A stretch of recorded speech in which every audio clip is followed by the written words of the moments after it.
badannya kekar, orangnya kuat. Kenapa tak kuat? Karena setiap hari kerjaan mereka membobol benteng yang dibangun oleh Zulkarnain. Setiap hari. Sampai pada masa Nabi, Nabi katakan bulatan itu sudah segini, kata Nabi. Bulatan itu sudah segini. Maka kelak, kata Nabi, bulatan itu bukan segini lagi, kata Nabi, akan besar dan besar.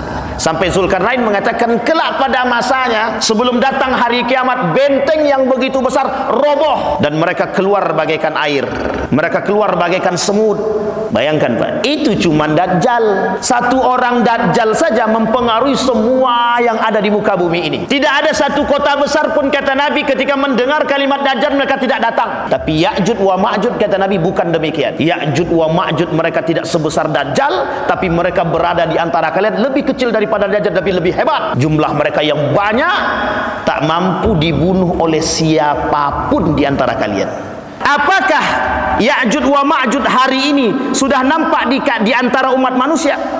Kata para ulama, nampak secara zahir dan fisik tidak, tapi nampak secara sifat iya.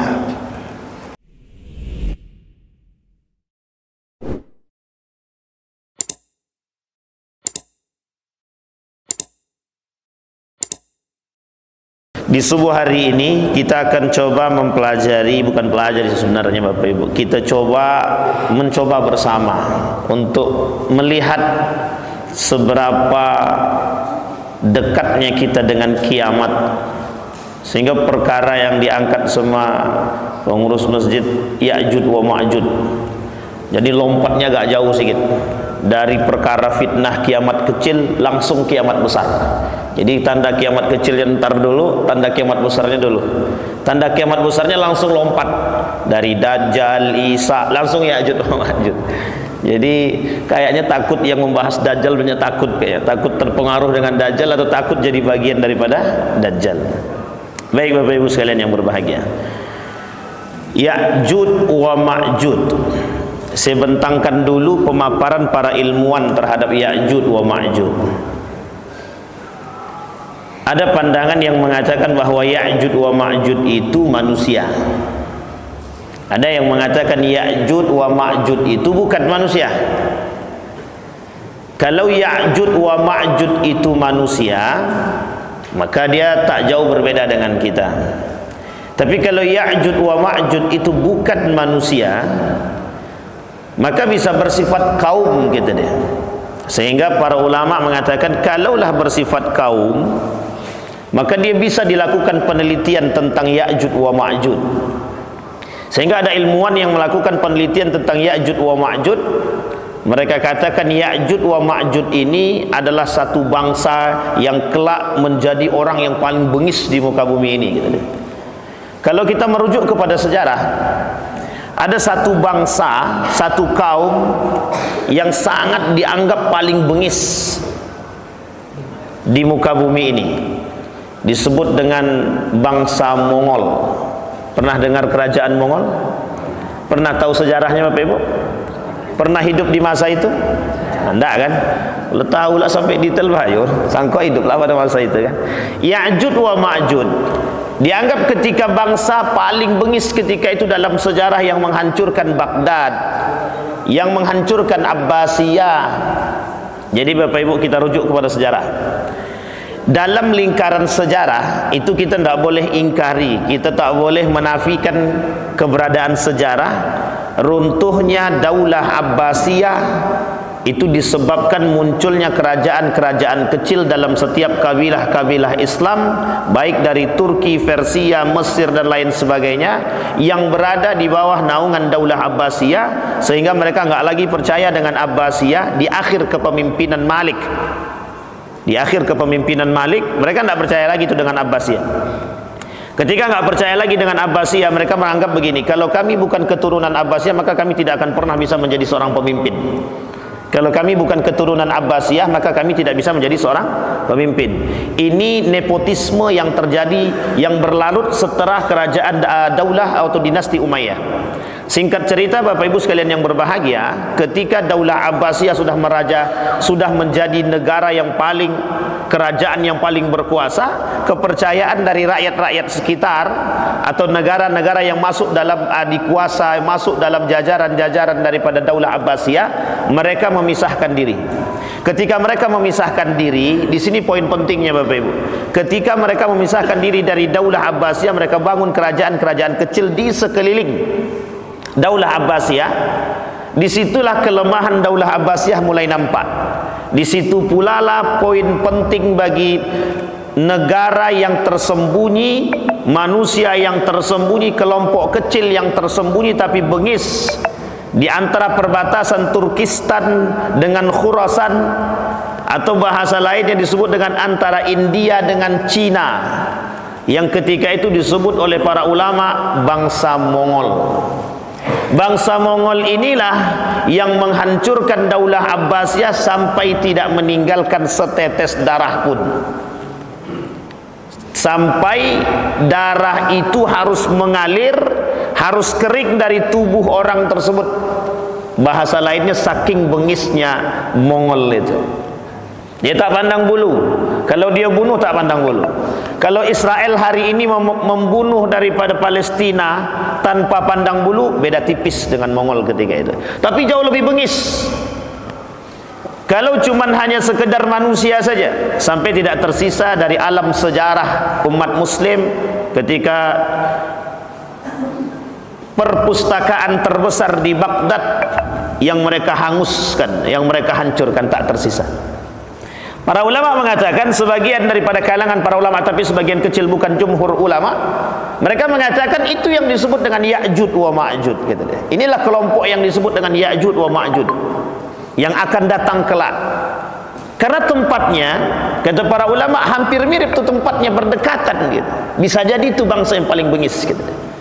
Tapi sebagian lagi mengatakan, jumhur ulama mengatakan, mereka tidak menyebutkan apakah ini India, apakah ini Cina, Turki, Turkistan, atau kemudian Khurasan. Khurasan itu masuk dengan perbatasan Kufah, Irak dan Iran. Khurasan itu ada di Iran.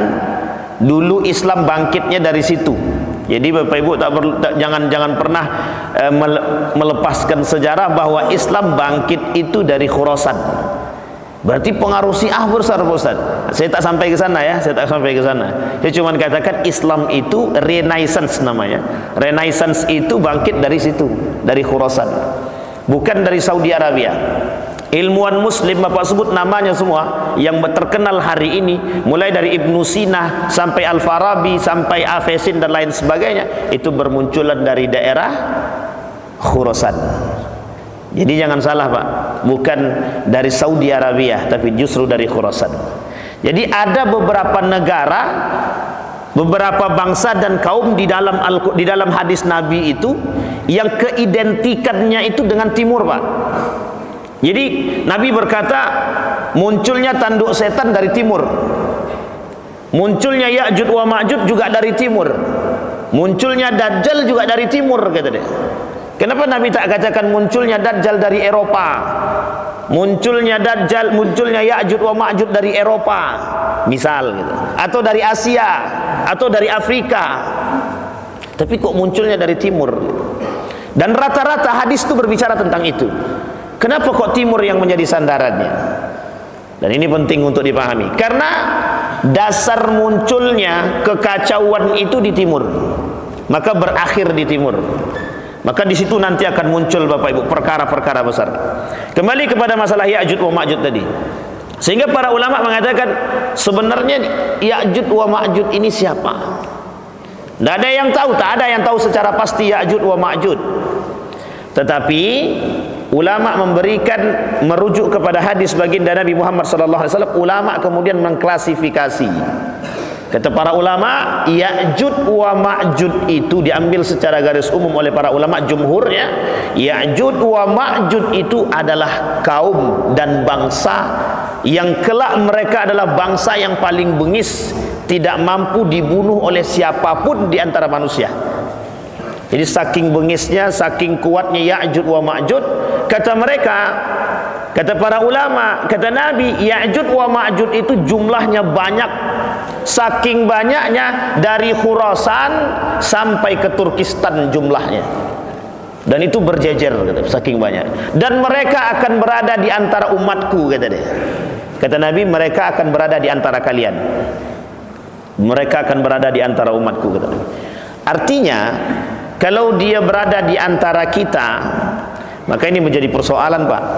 Siapa yang disebut dengan Ya'jud wa Ma'jud kalau memang berada di antara kita? Ulama lain mengatakan orang-orang yang munafik bagian daripada Ya'jud wa Ma'jud.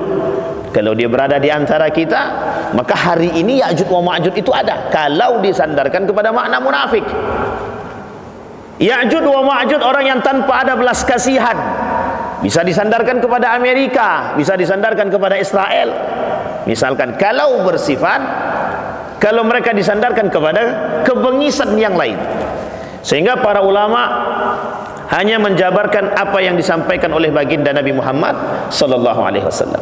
Nah, kembali kepada sejarah Bapak Ibu, Ya'jud wa Ma'jud. Pada masa Zulkarnain, siapa tahu ada yang kenal dengan Zulkarnain, Bapak Ibu? Siapa Bapak Ibu Zulkarnain ini? Ustaz Zulkarnain? Bukan, itu Ustaz Zulkarnain Umar. Zulkarnain ketika itu seorang yang paling terkenal, bukan Nabi. Dia tidak Nabi dia. Zulkarnain bukan Nabi.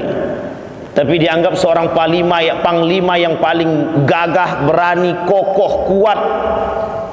Seorang Zulkarnain pernah bertemu dengan Ya'jud wa Ma'jud yang tertulis ceritanya di dalam Al-Quran, yang pertama kali membangun benteng terbesar untuk Ya'jud wa Ma'jud. Kita rujuk kembali ke sejarah paling awal. Dari mana Ya'jud wa Ma'jud ini? Kita para ulama, Ya'jud wa Ma'jud ini dari keturunan Nabi Adam, tapi bukan dari Siti Hawa. Keturunan Nabi Adam tapi bukan dari Siti Hawa. Bisa dibayangkan Bapak Ibu? Oleh para ulama, pernah satu ketika Nabi Adam bermimpi, mimpi basah. Inilah bahasanya Bapak Ibu, ketika mimpi basah kemudian keluar cairan, itulah yang kemudian kelak dianggap sepele. Ini dalam pandangan para ulama begitu. Dianggap sepele cairan tersebut, ternyata cairan itulah kemudian yang menjadi gitu. Tapi pertanyaannya, Nabi Adam ketika itu sedang di mana? Ini pertanyaannya. Nabi Adam ketika itu sedang di mana? Apa ketika itu Nabi Adam sudah di bumi atau masih di surga? Kalaulah Nabi Adam di surga, tidak mungkin Ya'jud wa Ma'jud itu hidup di surga. Berarti kalau Nabi Adam sudah diturunkan setelah pasca makan buah khuldi, bisa jadi ketika masa pencarian antara Adam dengan Siti Hawa. Sehingga Bapak Ibu, kata para ulama, Ya'jud wa Ma'jud berasal dari kalangan, dia keluar daripada benih Nabi Adam alaihissalam. Ada yang lain, pandangan yang kedua. Kata pandangan yang kedua, Ya'jud wa Ma'jud berasal dari Nabi. Nabi siapa Bapak Ibu? Nabi Nuh. Dikatakan berasal dari Nabi Nuh. Ada yang mengatakan berasal dari Nabi Lut dan lain sebagainya. Ulama kemudian mengambil garis. Kata para ulama, dia keturunan Nabi Adam alaihissalam tapi bukan dari Siti Hawa. Bukan dari Siti Hawa. Artinya apa kalau bukan dari Siti Hawa? Ada perkara yang memang tidak bisa kita cerna dengan akal, yang mereka anggap sebagai benih yang tertinggal. Kita para ulama dalam penjabaran para ulama, termasuk Syekh Al-Arifi dalam kitab yang saya bawa ini, kata Syekh Al-Arifi, salah satu benih yang ditinggalkan oleh Nabi Adam, yang tanpa disadari kemudian menjadi, itulah kemudian yang menjadi salah satu bentuk yang menyerupai manusia yang kelak mereka beranak pinak, dan mereka yang beranak pinak inilah kemudian yang banyak, dan akhirnya jumlah mereka jauh lebih banyak. Dan diketahui oleh Zulkarnain keberadaan orang yang aneh ini. Satu ketika Zulkarnain bertemu dengan satu kelompok, satu kaum yang kok tidak sama dengan diriku, kata dia. Tidak sama. Sehingga kata Zulkarnain, orang ini karena dia mendapatkan anugerah dari Allah, kelompok ini kaum-kaum ini, kelak kaum-kaum inilah yang akan muncul di permukaan bumi dan berada di tengah-tengah umat, yang akan menghancurkan dunia, yang akan menjadi fitnah dunia, kata dia. Sehingga kata Zulkarnain, tampak kebengisan mereka. Dibangun tembok yang begitu tinggi, bukan tembok Cina, tapi tembok yang besar. Ada ulama mengatakan bukan tembok Cina, ada yang mengatakan tembok Cina. Para ilmuwan yang berasal dari Amerika mengatakan bahwa itu tembok Cina. Ilmuwan yang berasal dari Mesir mengatakan bukan tembok Cina. Para ulama mengatakan tidak bisa mengatakan apakah itu tembok Cina atau bukan tembok Cina, karena nanti berada di perbatasan antara Cina dan India. Singkat cerita, Bapak Ibu sekalian yang berbahagia, dibangun tembok yang besar oleh Zulkarnain. Tapi Zulkarnain mengatakan bukan untuk menutup selamanya. Kelak pada masanya Ya'juj wa Ma'juj akan keluar. Nabi sampaikan dalam hadisnya, kata Nabi, keberadaan Ya'juj wa Ma'juj hari ini sudah diketahui, kata Nabi. Dalam hadisnya kata Nabi. Apa kata Nabi? Labbaika rabbana wa sa'daik fayunadi bisautin innallaha ya'mur an tukhrija min dzurriyyatik ba'than ila an-nar. Qala ya rab wa ma ba'th nar. Bertanya para sahabat ketika Nabi menyampaikan. Dia berkata, ku penuhi panggilanmu dengan kerelaan hati, wahai Rabb kami.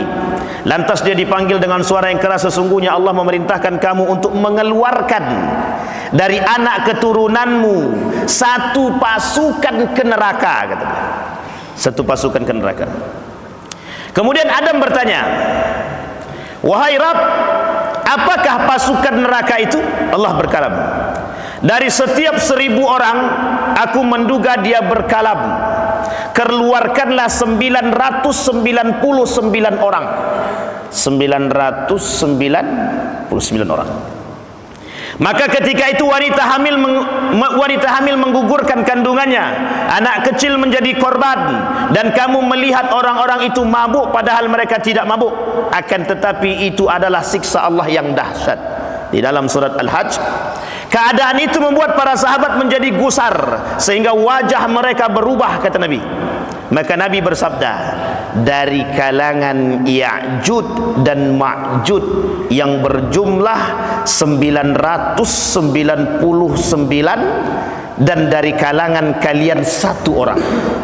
Jadi perbandingannya 999, satu lagi jadi 1000. Satu dari kalangan kalian 999 Ya'juj wa Ma'juj. Perbandingannya adalah, jadi nanti Bapak Ibu, perbandingannya itu jumlah umat manusia ini banyak, tapi di setiap jumlah umat manusia yang banyak ini itu terdapat Ya'juj wa Ma'juj, Ya'juj wa Ma'juj di mana-mana. Dan mereka akan keluar layaknya lebih dahsyat daripada manusia biasa. Keluar mereka dari dataran tinggi, dari pegunungan mereka turun, itu turunnya seperti semut. Saking banyaknya dia keluar seperti semut. Dan itu yang ditakutkan. Jadi ketika Nabi bercerita tentang Ya'juj wa Ma'juj ini, Bapak Ibu, itu wajah para sahabat itu tak sama. Saya tengok wajah-wajah kita pagi ini agak-agak beda tipis lah. Cuman tak ada yang gusar. Kalau para sahabat itu bukan gusar, tapi takut. Apakah Ya'juj wa Ma'juj itu muncul pada masa kami? Sama ketika Nabi bercerita tentang Dajjal kepada para sahabat, itu duduknya sedang asik duduk mendengarkan Nabi bercerita tentang Dajjal, tiba-tiba sahabat begini tangannya. Saking takutnya para sahabat itu begini tangannya. Apa kata para sahabat kepada sahabat yang lain? Akankah Dajjal itu muncul hari ini? Akankah Ya'juj wa Ma'juj itu berada di antara kita? Saking takutnya, Pak. Ternyata jauh, Pak, jaraknya, Pak. Nabi selesai, sahabat sudah selesai, tabi'in selesai, tabi'in selesai, tersisa ulama, tersisa alim. Alim yang soleh kelak di akhir zaman diangkat satu persatu, Pak. Orang alim, orang soleh, orang yang baik secara kealiman, cerdas secara kealiman, diangkat satu persatu naik ke atas. Apa maksudnya diangkat naik satu persatu ke atas? Dimatikan. Tanda kalau Bapak nampak orang soleh, orang baik, alim, dia pintar, cerdas, Allah matikan dia, berarti tanda kedekatan kiamat semakin dekat. Kenapa kata Nabi yurfa'ul ilmu wa yathbutul jahlu? Orang berilmu, beriman diangkat, dimatikan, tersisa orang-orang yang bodoh. Orang alim tapi bodoh. Gimana maksudnya orang pintar tapi bodoh? Pintar tapi bukan dengan keimanan, yang tersisa di muka bumi. Kenapa kok Dajjal bisa masuk berkawan dengan mereka? Ya'juj bisa berada di antara umat muslim, berada di antara mereka, karena ketika itu umat muslim yang tersisa, banyak di antara umat muslim yang tersisa dan bercampur baur dengan Ya'juj wa Ma'juj kaum muslim yang munafik, muslim yang, sehingga orang-orang muslim yang benaran-benaran beriman, yang kuat keimanannya, memiliki rasa takut, mereka tak berani keluar dari rumah. Ini poin penting akhirnya, Pak. Nanti umat muslim itu tidak sanggup keluar, yang betul-betul beriman tidak sanggup keluar dari rumah. Kenapa? Karena mereka takut kena fitnah Ya'juj wa Ma'juj. Ya'juj wa Ma'juj saking bengisnya, siapa yang hamil bunuh, anak kecil bunuh, semua bunuh, yang tak sejalan dengan mereka bunuh. Maka ada yang menganggap ada kelompok-kelompok yang bermunculan di akhir zaman, yang mereka menganggap paling baik, paling bagus, diri mereka paling bengis, sehingga siapapun yang tidak pernah sejalan dengan mereka, mereka bunuh. Dulu pernah terjadi, tapi tak bisa kita katakan Ya'juj wa Ma'juj. DII, TII misalkan, oh itu yang tak sejalan bunuh, yang keluar dari barisan mereka bunuh. Khawarij sama. Khawarij itu yang tak sejalan dengan dia, ibu dan sedang hamil, sedang jalan di hadapan mereka, suaminya ditanya, bagaimana pendapatmu tentang Ali bin Abi Thalib, Utsman bin Affan, bagaimana pendapatmu tentang tahkim? Kemudian dia jawab, Ali lebih baik, lebih mengetahui daripada anda. Dibunuh di tempat, istrinya dibunuh perutnya, dikeluarkan anaknya, dibunuh anaknya. Itu sadis, Pak. Jadi kalau kembali kepada sejarah ini sadis. Kembali kepada poin Ya'juj wa Ma'juj. Terus bagaimana karakter-karakter dan ciri-ciri Ya'juj wa Ma'juj itu, kata Nabi? Kata Nabi, ciri-ciri Ya'juj wa Ma'juj itu jumlahnya banyak, sangat banyak jumlahnya. Bahkan dari Turkistan sampai Khurasan berdiri pasukan mereka itu ketika dibariskan, mulai dari Turkistan sampai Khurasan itu baru jumlah mereka. Sehingga ketika mereka meminum air di satu telaga, belum sampai di yang terakhir air sudah habis. Saking banyaknya jumlah mereka. Yang ketiga kata Nabi, mereka bermata sipit. Jangan kemana-mana, jangan tengok kiri kanan, jangan tengok kiri kanan.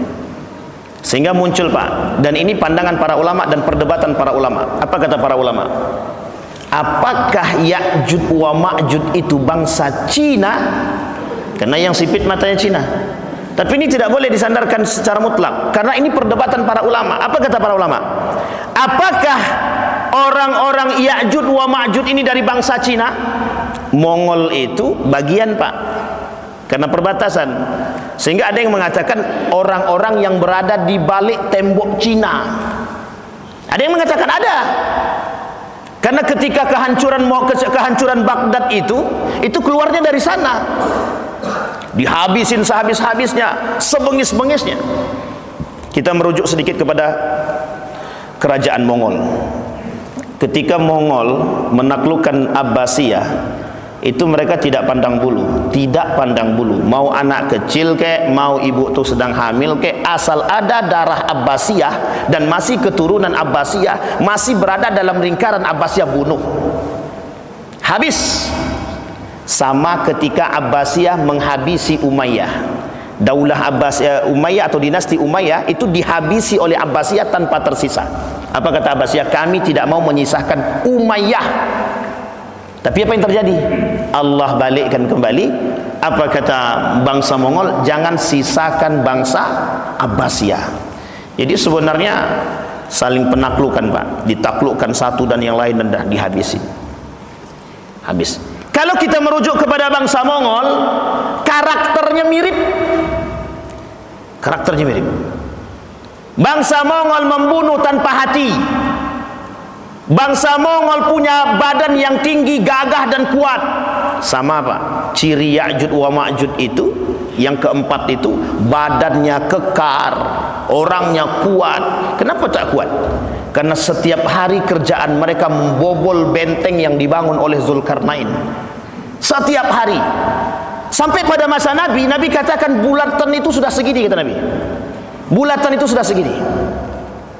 Maka kelak kata Nabi, bulatan itu bukan segini lagi kata Nabi, akan besar dan besar. Sampai Zulkarnain mengatakan kelak pada masanya sebelum datang hari kiamat, benteng yang begitu besar roboh dan mereka keluar bagaikan air, mereka keluar bagaikan semut. Satu di antara mereka akan saling memakan seperti orang yang keluar daripada orang yang dikerengkeng, tidak dikasih makan, tidak ada makanan, tidak ada minuman, kondisi badan yang sangat dah berjuang keras sekuat tenaga, tiba-tiba dilepas. Apa yang terjadi? Apapun akan mereka lakukan, yang penting perut mereka terisi, dahaga mereka bisa hilang, keinginan mereka bisa terpenuhi. Ini jauh lebih bengis daripada itu. Kemudian kata Nabi, badan dia tinggi, gagah, dan mereka tanpa belas kasihan mereka akan turun ke semua, dan mereka berada di antara kalian. Jumlah mereka banyak sebanyak-banyaknya. Nah, ini yang kemudian kita takutkan Bapak Ibu. Tapi berdoalah kepada Allah, mudah-mudahan Bapak Ibu tidak ketemu dengan Ya'juj wa Ma'juj. Yang kita takutkan bukan masalah Bapak Ibunya, generasi selanjutnya. Maka kata Nabi, bulatan itu sudah segini. Itu pada masa Nabi. Sekarang sudah tidak ada Pak. Masa Nabi sudah lewat, masa sahabat sudah lewat, masa tabi'in sudah lewat, tabi'in sudah lewat. Sudah berapa periode? Satu masa Nabi, yang kedua masa sahabat, yang ketiga masa tabi'in, keempat masa tabi'in. Kemudian masa orang soleh sudah lewat. Tersisa masa orang yang benar-benar mencari kesolehan. Itu akhir zaman Pak. Kalau dulu, zaman dulu, kenapa pembahasan akhir zaman itu tidak boleh disampaikan? Kenapa tanda-tanda kiamat kecil itu tidak boleh disampaikan, tanda-tanda kiamat besar itu tidak boleh disampaikan secara vulgar? Karena ketika itu orang soleh masih banyak Pak, masih banyak, masih nampak oleh mereka agak jauhnya kiamat itu Pak. Tapi sekarang merajalelanya kemaksiatan, merajalelanya perzinahan, merajalelanya kemungkaran, merajalelanya kejahatan, hilangnya kebaikan sedikit demi sedikit, timbulnya husalah, manusia-manusia yang jahat, manusia-manusia yang berbuat sesuka hati, sekehendaknya. Fitnah itu yang kemudian menyebab munculnya Pak.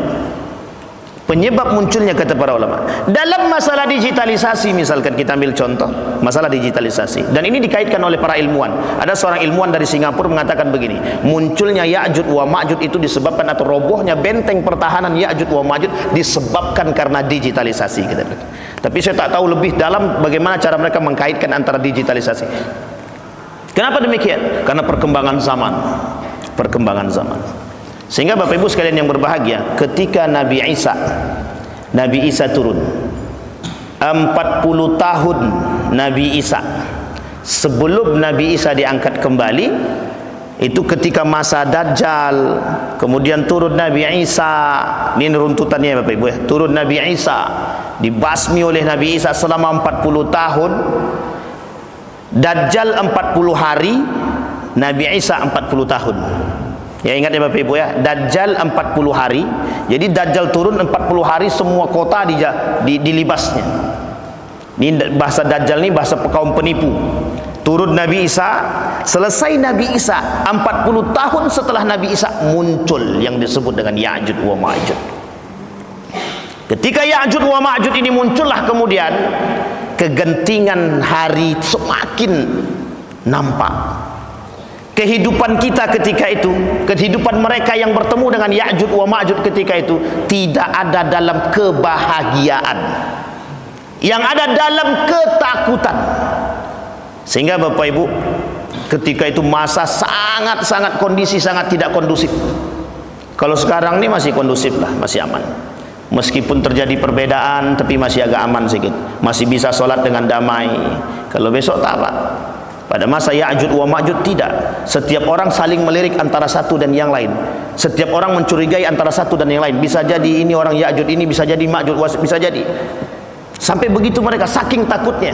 Kenapa? Karena mereka tak sanggup hidup di antara mereka. Karena orang yang melawan kepada Ya'juj habis. Maka kata Nabi dalam riwayat yang lain, dalam hadis yang lain, Ya'juj wa Ma'juj secara makna itu akan berada di antara kalian dan bersama dengan kalian, katanya. Yang paling ditakuti adalah ketika Ya'juj diartikan bersama dengan kalian. Kenapa demikian?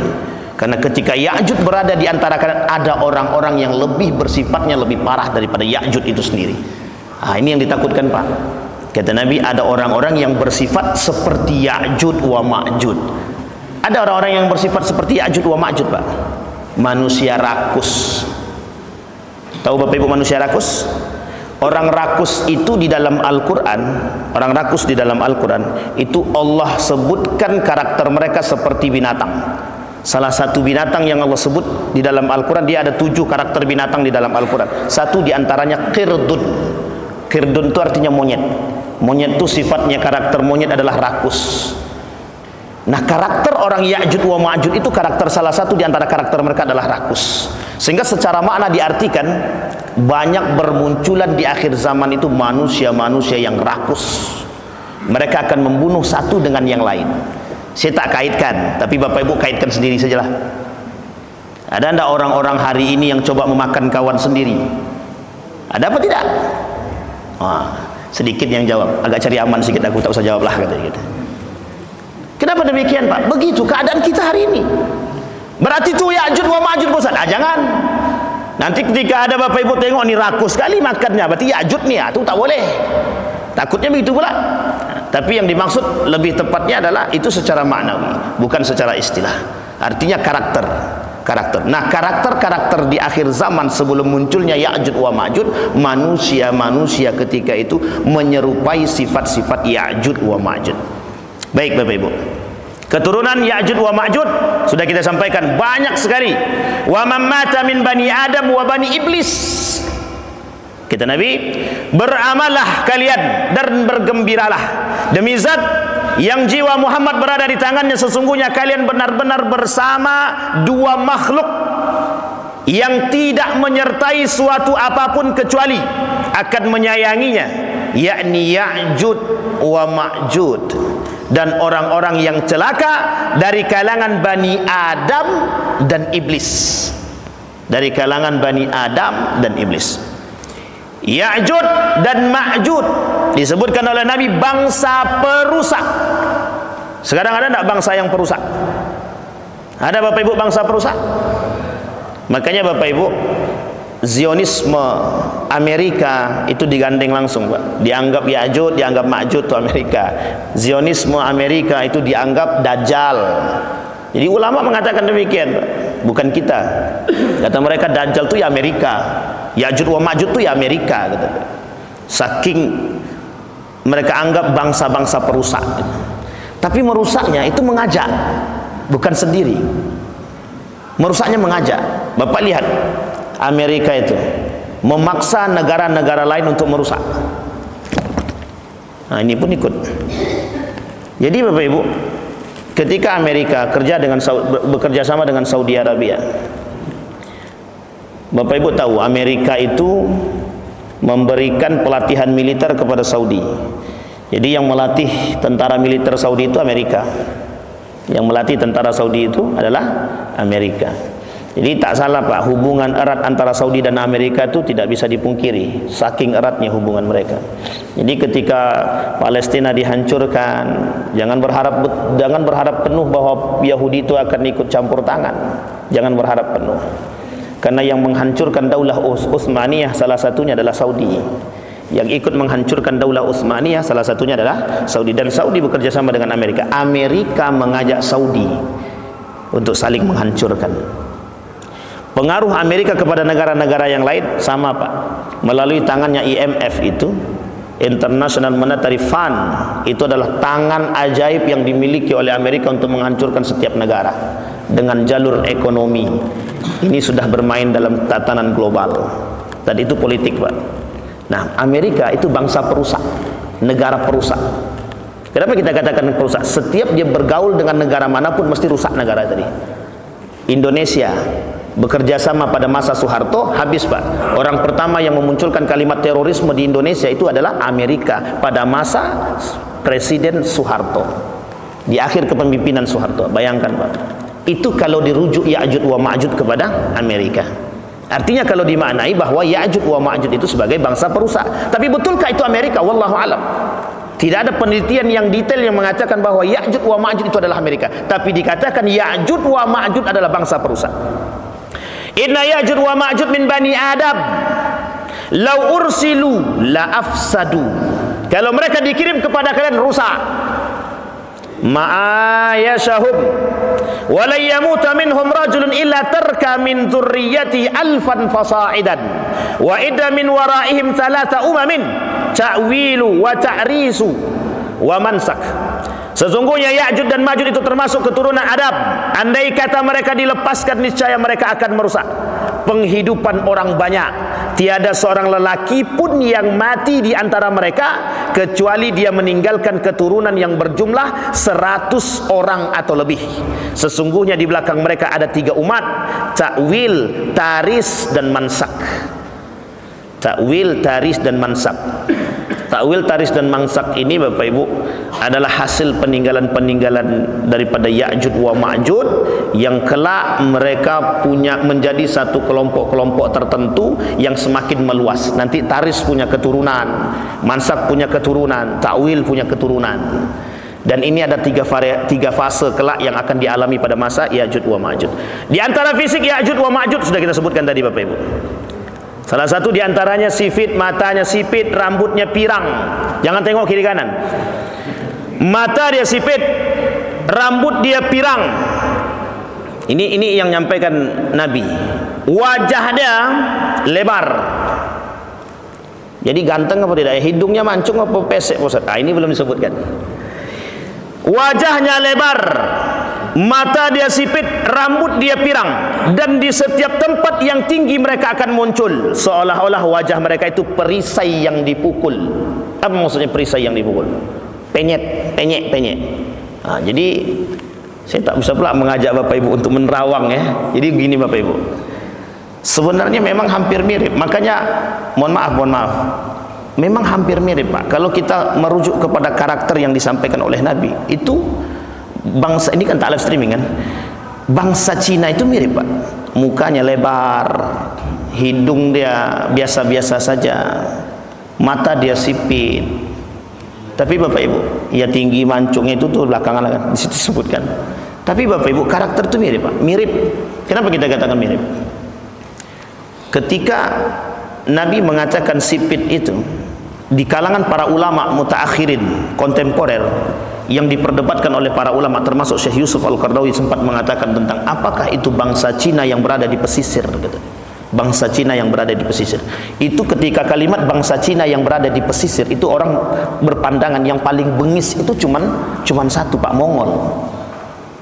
Itu yang paling bengis, sehingga mereka menganggap bahwa Cina ataupun Mongol pesisir karena saking bengisnya Pak. Ini yang disampaikan Nabi. Lubang tembok Ya'juj dan Ma'juj sudah berlobang, kata Nabi. Ini tadi yang kita sampaikan bahwa pada masa Nabi lobang itu segini, tapi kemudian membesar. Nah sekarang Bapak Ibu otomatis sudah lebih besar daripada ini, sudah lebih besar. Makanya Bapak Ibu sekalian yang berbahagia, di akhir zaman itu Bapak Ibu, yang selamat orang yang bertahan dengan keimanan, keilmuan mereka, dengan akhlak mereka. Itu yang paling bertahan Pak.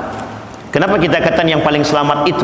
Karena di akhir zaman itu Bapak Ibu, yang bermunculan manusia munafik, orang berilmu tapi tidak beriman, orang beriman tapi bolong imannya, orang yang berakhlak hilang akhlaknya. Maka yang tersisa ketika itu orang-orang seperti Bapak ini kelak di akhir zaman. Kalaupun ada kelak orang-orang seperti Bapak ini adalah manusia paling aneh. Kenapa kita katakan manusia paling aneh? Karena ketika itu orang-orang seperti ini sudah tidak ada Pak. Yang baik akhlaknya, budi pekertinya, tinggi ilmunya, imannya. Banyak berilmu tak punya iman, manusia-manusia berilmu tapi tak berakhlak yang muncul di akhir zaman. Nah orang-orang seperti ini Pak tidak selamat, tidak selamat. Kata Nabi, tuba lil ghuraba. Yang selamat kata Nabi orang yang paling aneh. Siapa di antara mereka yang paling aneh itu? Orang-orang yang mempertahankan nilai-nilai agama. Kita ambil contoh sedikit Bapak Ibu. Kenapa saya katakan orang-orang yang mempertahankan nilai agama? Hari ini banyak manusia di antara kita umat muslim yang tidak berani mempertahankan nilai agama. Mereka lebih penting perut mereka terisi daripada jujur. Mereka lebih penting perut mereka terisi daripada adil. Mereka lebih penting perut mereka aman, keluarga mereka aman daripada yang lain. Betul apa salah?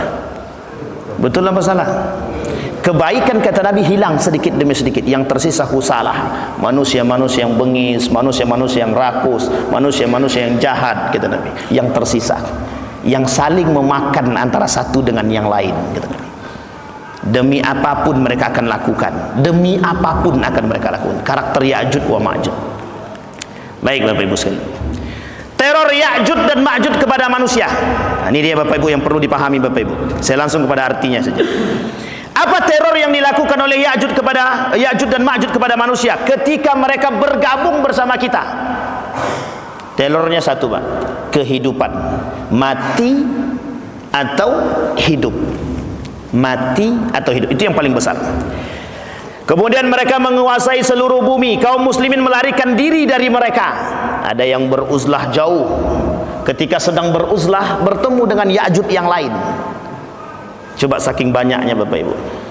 Kenapa dikatakan oleh Nabi begitu? Karena ketika itu orang yang berada nampak secara jelas, yang bisa melihat Ya'jud wa Ma'jud secara jelas orang yang beriman. Orang yang bisa melihat Dajjal itu orang yang beriman.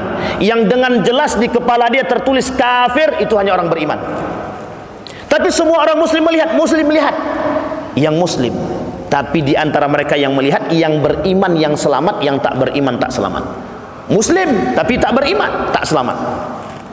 Bayangkan Pak, itu cuma Dajjal. Satu orang Dajjal saja mempengaruhi semua yang ada di muka bumi ini. Tidak ada satu kota besar pun kata Nabi ketika mendengar kalimat Dajjal mereka tidak datang. Tapi Ya'jud wa Ma'jud kata Nabi bukan demikian.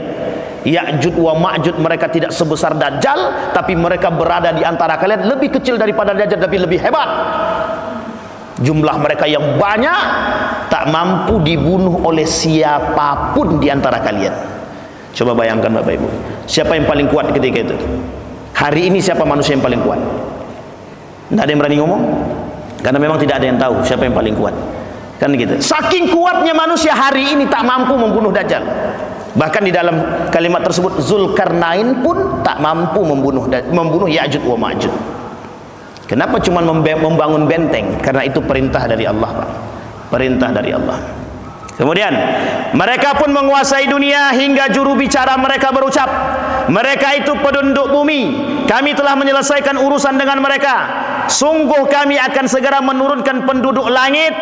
Maka salah seorang dari mereka membidikkan tombaknya ke atas langit. Kemudian tombak itu kembali turun dan berlumuran darah. Mereka berkata, kami sudah berhasil membunuh penduduk langit. Ketika mereka masih dalam keadaan demikian, tiba-tiba Allah mengirim sejenis binatang seperti cacing yang terdapat di hidung onta. Lantas binatang itu menyerang leher mereka dan mereka pun mati sebagaimana matinya belalang. Fir'aun kurang besar apa Pak? Kurang berkuasa apa? Matinya karena apa Pak? Matinya karena apa? Tenggelam. Tahu Bapak Ibu ya, tenggelam. Ada yang mengatakan ketika ditenggelam dia sempat bersahadat, tapi palingkan aja Pak kalimat itu, tidak usah terlalu digubris betul. Ada kemudian raja paling berkuasa mati dengan lalat. Ada raja yang paling berkuasa mati karena stres, hanya karena binatang melata. Ada raja yang paling berkuasa mati karena binatang. Raja yang zalim mati karena binatang kecil. Seekor semut masuk di telinga mati. Artinya apa Bapak Ibu? Ya'jud wa Ma'jud Allah tunjukkan kembali pada sejarah yang dahulu, hanya dibunuh dengan seekor binatang. Yang binatang tersebut berupa cacing, tapi cacing bukan cacing biasa. Nah, hari ini kita belum temukan Pak cacing yang bisa membunuh. Kita belum temukan cacing yang bisa membunuh. Artinya belum muncul cacing itu Pak. Cacing hari ini hanya bisa membunuh ikan. Itu pun bukan membunuh, menjadi alat pancing. Jadi umpan untuk mendapatkan ikan. Mereka pun mati sebagaimana matinya belalang. Sebagian menindih sebagian yang lain. Kaum muslimin jadi tak mendengar suara mereka sedikit pun. Lantas mereka berkata, siapakah laki-laki pemberani yang rela mengorbankan dirinya untuk melihat apa yang mereka lakukan? Seseorang lelaki di antara mereka keluar dari perbentengan dan dia telah mempersiapkan dirinya. Seandainya dia dibunuh oleh Ya'jud wa Ma'jud, ternyata dia mendapati mereka telah mati. Lalu dia memanggil kaum muslimin yang lainnya, ketahuilah, bergembiralah. musuh kalian telah binasa. Orang-orang pun keluar dari tempat perlindungan dan melepaskan binatang-binatang ternak mereka, akan tetapi tiada sesuatu yang di padang gelombang kecuali hanya bangkai Ya'juj wa Ma'juj itu. Lantas binatang ternak tersebut bertambah gemuk, susu mereka berisi hanya dengan memakan daging-daging sebagaimana yang mereka jadikan makan tumbuhan. Siapa dagingnya? Daging Ya'juj wa Ma'juj. Saking takutnya semua binatang ternak mereka sembunyikan. Saking takutnya semua kebengisan-kebengisan yang dilakukan oleh Ya'juj wa Ma'juj membuat manusia tidak berani keluar dari rumah. Saking tak beraninya dari rumah, mereka gombok rumah mereka sekuat-sekuatnya sampai tidak bisa dijebol. Karena ketika itu fitnah Ya'juj wa Ma'juj, yang bisa selamat dan tidak bisa dibunuh oleh manusia. Yang bisa selamat adalah orang-orang yang betul-betul berharap kepada Allah. Dalam hari itu Bapak Ibu, gentingnya hari itu ketika Ya'juj wa Ma'juj turun, itu seperti manusia seperti berada di atas ujung tanduk. Cuma bisa bertahan, salah langkah jatuh mati. Itu saja yang terjadi ketika itu. Keluar dari rumah bertemu Ya'juj, habis. Ternak keliaran habis, semua habis, tak ada yang tersisa Pak. Maka ketika kebengisan merajalela di akhir masa hidup mereka, Ya'juj wa Ma'juj tadi, disitulah kemudian Allah tunjukkan kelebihannya. Saking dia berani menantang Allah, apa kata dia? Tembakkan tombak ke atas, turun darah. Mereka kata bahwa penduduk langit Tuhan dan penduduk langit lainnya telah binasa, tinggal kami yang paling berkuasa. Ini kan sama kayak raja-raja dahulu Pak, kayak Fir'aun sombongnya. Saking sombongnya dia bilang, buatkan aku bangunan sampai ke langit, aku pengen tahu mana Rabbu ilahi Musa itu, Tuhan Musa itu mana, kata dia. Ternyata matinya seperti itu, dan sama sekali tidak ada ini. Baik Bapak Ibu sekalian, kaum muslimin akan menjadikan sia-sia senjata Ya'juj dan Ma'juj sebagai kayu bakar selama 7 tahun. Kemudian berkat Nabi Isa, ada kisah terlengkap daripada kehancuran Ya'juj dan Ma'juj di dalam doa Nabi Isa alaihissalam. Baik Bapak Ibu sekalian yang berbahagia.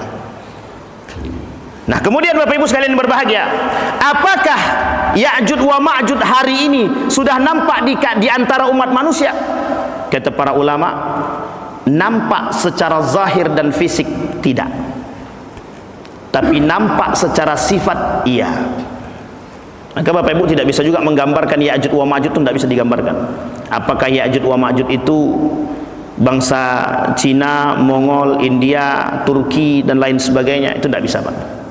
Karena memang ulama dalam riwayat yang paling kuat, kata Syekh Yusuf Al-Qaradawi, itu tidak bisa menggambarkan. Syekh Mutawalli Sa'rawi misalkan dalam kitabnya tentang Asrar Sa'al Kubra, kata Syekh Mutawalli Sa'rawi tidak bisa menggambarkan secara persis, menyebutkan secara detail siapa Ya'juj wa Ma'juj itu sendiri.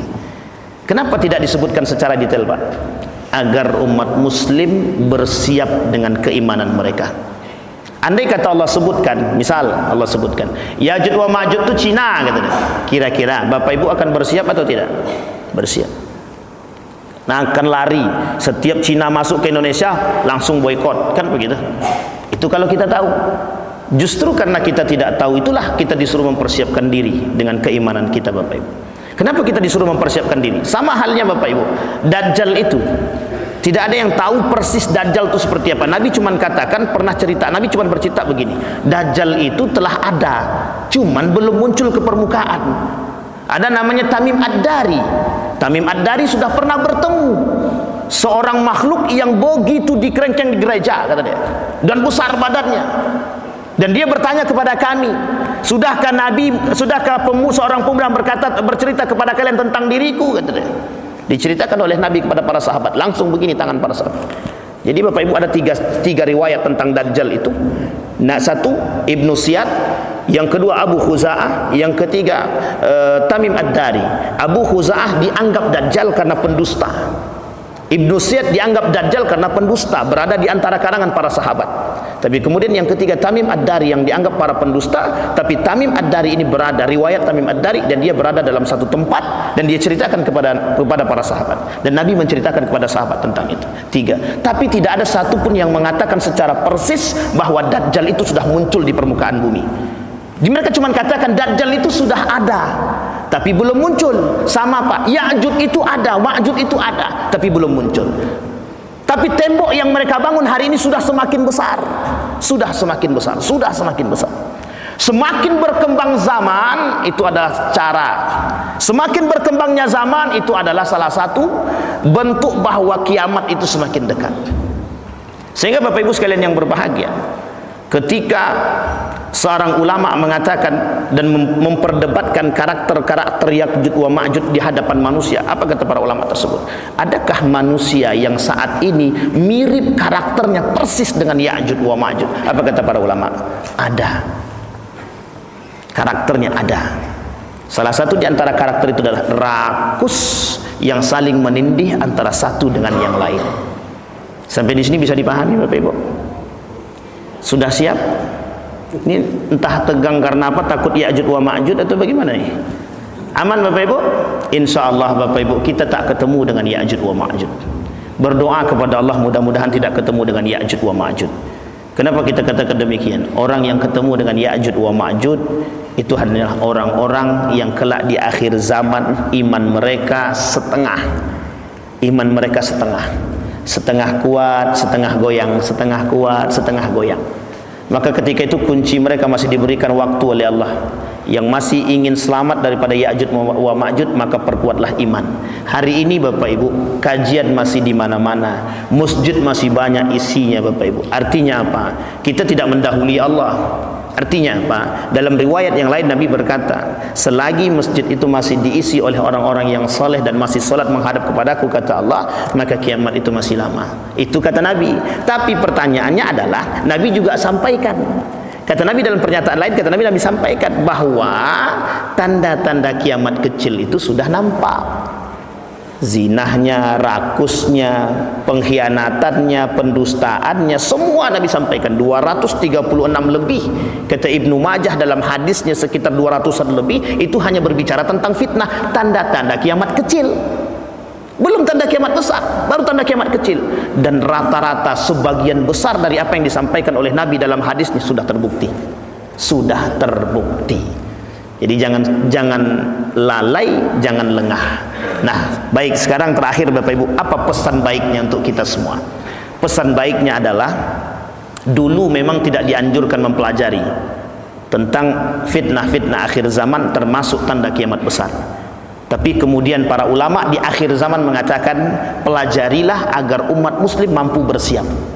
Meskipun kita tidak mengerti secara utuh, Nabi sudah menyampaikan itu kepada para sahabat. Ketika Nabi menyampaikan kepada para sahabat, sahabat mendengarkan dengan baik. Apa yang didengar oleh para sahabat? Sahabat mendengar bagaimana pemaparan Nabi tentang hal-hal yang menakutkan sebelum datangnya kiamat. Jadi Bapak Ibu, tanda kiamat besar itu 10. Kalau sudah turun satu Dajjal, 1. Yang kedua Nabi, 2, Nabi Isa. Yang ketiga Ya'juj wa Ma'juj, 3. Berarti tersisa berapa lagi Bapak Ibu? 7 lagi Bapak Ibu. Kalau 7 ini sudah bermunculan, maka tinggal tunggu saja. Kata Nabi, laulakitumuhum fastau. Kalau kalian sudah bertemu dengan karakter-karakter tanda-tanda tersebut, maka bersiaplah, kata Nabi. Nah, ini yang kemudian ingin kita sampaikan. Poin penting daripada Syekh Mutawalli Sa'rawi ketika menyampaikan tentang tanda-tanda kiamat besar. 1, kata beliau. 1, perkuat iman di akhir zaman. Yang kedua, perbanyak ilmu dengan keimanan. Yang ketiga, berkumpullah bersama orang-orang yang saleh. Bapak Ibu sekalian yang berbahagia, mohon maaf. Ini mohon maaf betul. Pandai-pandailah melihat mana yang soleh dan solehah. Itu laki-laki dan perempuan, betul. Pandai-pandailah melihat mana yang benar-benar alim dan mana yang pura-pura alim. Gunakan hati kita yang bersih untuk melihat mana yang benar alim dan mana yang bukan alim. Kenapa saya katakan demikian? Orang yang tertipu dengan Ya'juj wa Ma'juj dan orang yang tertipu dengan Dajjal adalah orang-orang yang pura-pura alim. 7 Pak pengikut Dajjal, Pak. 7 pengikut Dajjal itu. Di antara 7 pengikut Dajjal itu ada namanya alim, tapi bukan orang-orang yang beriman. Namanya munafik. 1 di antaranya Yahudi, 2 di antaranya kemudian orang-orang munafik, orang-orang kafir yang menjadi pengikut-pengikut Dajjal. Itu pengikut Pak, pengikut Dajjal. Sama Pak. Nanti Ya'juj yang selamat cuma orang yang beriman. Di antara mereka yang tidak beriman, yang orang-orang berpura-pura alim, kata Nabi, itu isinya. Sekarang saya mau tanya sama Bapak Ibu sekalian yang berbahagia, sudahkah ada hari ini manusia yang mengaku diri dia pintar pada hakikatnya tidak pintar? Ada tidak orang yang hari ini mengaku diri dia alim pada hakikatnya dia tidak alim? Mungkin mengaku tidak, tapi karakternya ada. Ada. Orang hari ini bisa berkata yang memang bukan haknya untuk mereka sampaikan. Kata Nabi, idza wusidal amru ila ghairi ahli fantadhir sa'ah, kata Nabi. Ketika sesuatu diberikan kepada orang yang bukan haknya, yang bukan pada prinsipnya, yang bukan pada keilmuannya, tinggal tunggu kehancurannya. Sekarang semua orang bisa berbicara tentang agama meskipun bukan berlatar belakang agama. Semua orang bisa berbicara tentang teknik meskipun mereka bukan lulusan teknik. Kiamat sudah semakin dekat. Kata Nabi, yang selamat orang-orang yang berilmu dan beriman. Orang-orang yang benar-benar bisa berkumpul dengan orang-orang. Kenapa orang-orang soleh, Pak? Karena kata Nabi begini, kalau kalian ketemu, kalau tidak bersama kita dengan orang-orang yang soleh, niscaya orang yang tersendiri itu akan hilang. Jadi Pak, kenapa bersama? Ini sudah disampaikan Pak oleh seorang ulama Indonesia sebelum kita tutup. Ulama Indonesia itu bernama Kunto Wijoyo. Pernah dengar nama ini Pak? Apa kata Kunto Wijoyo? Sudah tidak saatnya umat muslim hari ini itu secara kesolehannya secara pribadi, saatnya soleh bersama, namanya social piety, kata beliau. Hari ini Pak, orang-orang tak acu saja Pak. Mau sholat dia tak sholat, tak urusan. Mau berzinah dia tak berzinah, itu tak urusan. Sekarang kita buktikan Pak, berapa banyak orang yang minum khamar sekarang terbuka, ada kita tegur. Kita tak berani tegur kok. Makanya kalimat itu sederhana, kata Nabi dalam hadisnya, al-amru bil ma'ruf wan nahyu 'anil munkar. Al-amru bil ma'ruf banyak, wan nahyu 'anil munkar takut. Banyak orang banyak bisa menjalankan al-amru bil ma'ruf, tapi sedikit yang bisa menjalankan an-nahyu 'anil munkar. Makanya kenapa an-nahyu kemungkaran itu merajalela? Karena sedikitnya manusia yang menegur kemungkaran. Betul apa salah? Orang suap aja kita masih terima kan? Mulut kita berkata haram, tangan kita mengambil. Bisa kita katakan demikian? Ada tidak di antara kita yang berani mengatakan suap itu haram secara lisan? Iya, kita katakan. Tapi ada tidak tangan kita yang bisa kita tahan untuk tidak mengambil itu? Pertanyaannya, para korupsi dan koruptor itu sholat tidak mereka? Mengapa mereka masih melakukan hal demikian? Itu kuncinya Pak. Maka kalau kita tak bersama habis, maka terakhir yang disampaikan oleh Syekh Mutawalli Sya'rawi dalam kitab beliau memperingatkan umat muslim, maka bersamalah kalian, saling mengingatkan antara satu dengan yang lain. Karena di akhir zaman rasa simpati dan empati manusia terhadap manusia yang lain berkurang sedikit demi sedikit. Itulah yang kita rasakan hari ini. Maka jangan salah ketika kemaksiatan, perzinahan merajalela semakin tumbuh pesat, itu karena diamnya orang-orang yang soleh, diamnya orang-orang seperti bapak yang baik. Ada orang berzinah dekat rumah kita, biarkan ajalah, itu urusan dia, biarlah dia yang dilaknat oleh Allah. Jangan salah Pak, yang dilaknat oleh Allah bukan mereka, satu kampung dilaknat oleh Allah. Saya kira itu saja. Ada pertanyaan Bapak Ibu? Enggak ada, alhamdulillah. Karena kalau masalah Ya'juj wa Ma'juj ini enggak ada yang mau bertanya Pak. Takut entah apa tak tahulah, entah berharap mati cepat, mungkin bisa jadi. Karena kata para sahabat memang begitu Pak, ketika mendengarkan kalimat Ya'juj wa Ma'juj, Dajjal dan tanda kiamat besar itu, apa kata para sahabat? Ya Allah, bisakah engkau doakan kami agar mati dicepatkan mati, kata dia. Nah, sekarang ada enggak yang minta doakan mati cepat? Tidak ada kan? Cuma para sahabat saja yang minta doa, ya Allah doakan kami biar mati dalam keadaan cepat, kata. Tapi tidak ada yang mau minta mati sekarang kayaknya. Ada Pak, ibu-ibu, bapak-ibu yang mau minta mati sekarang? Kita doakan sekarang? Tidak ada ya? Baik, kalau tidak ada yang bertanya, kita doa kepada Allah. A'udzubillahi minasyaitonirrajim. Bismillahirrahmanirrahim.